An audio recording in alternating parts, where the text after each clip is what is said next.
जय श्री कृष्णा। दोस्तों हम सभी के मन में यह प्रश्न हमेशा ही उठता है कि क्या परमात्मा है, और अगर परमात्मा है तो वह कौन है एवं किस प्रकार है।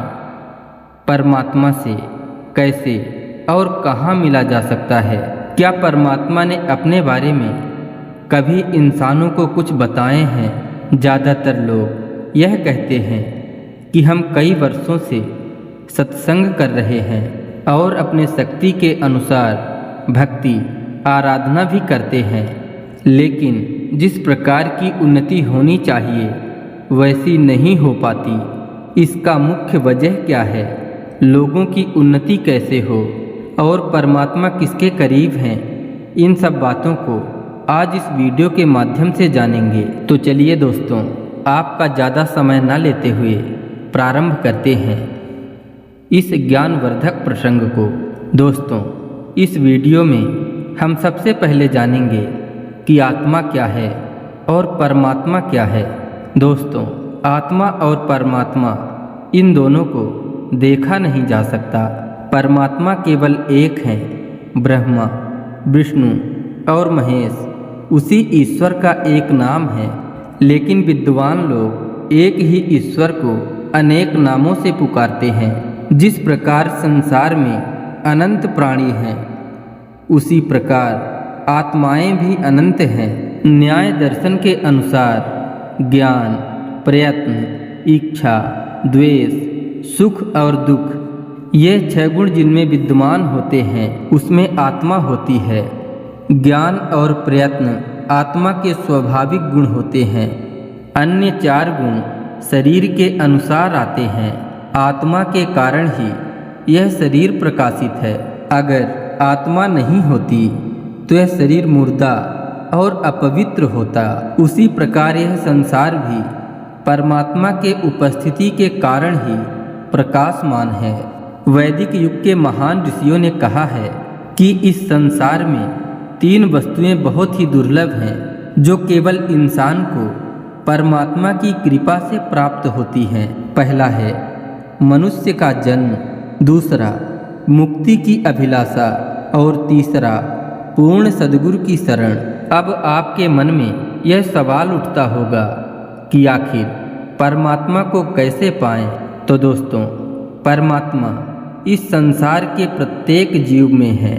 परमात्मा प्रारंभ से लेकर अंत तक हमारे साथ उपस्थित रहते हैं। इसीलिए सर्वव्यापी परमात्मा हमें गलत कर्मों को करने से हर पल रोकते हैं।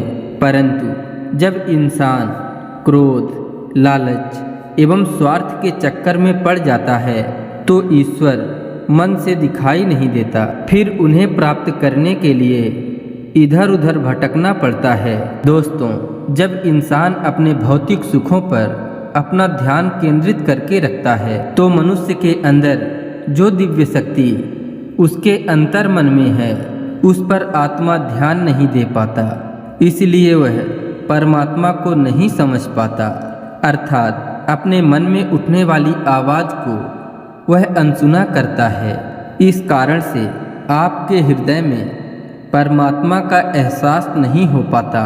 वास्तव में तो हमारे शरीर का संचालन भी ईश्वर की मर्जी से ही होता है। परमात्मा हमारे जन्म जन्मांतर के साथी हैं।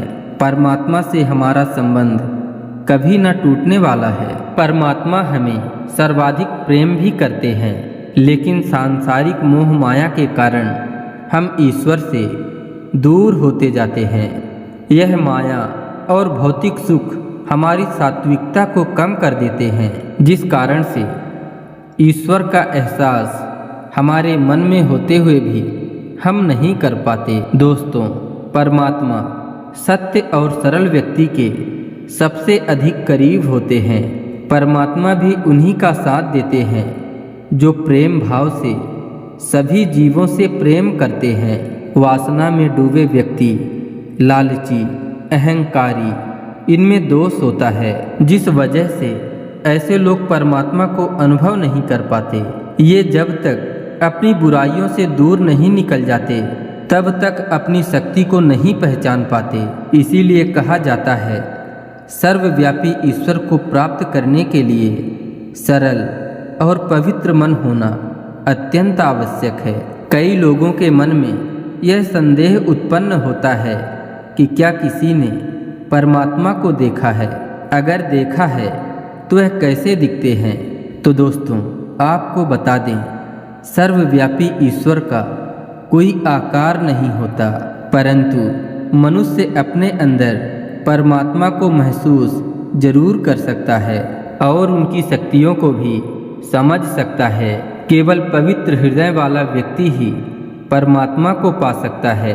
परमात्मा को केवल वही व्यक्ति देख सकता है जिसका मन निर्मल जल की तरह स्वच्छ हो।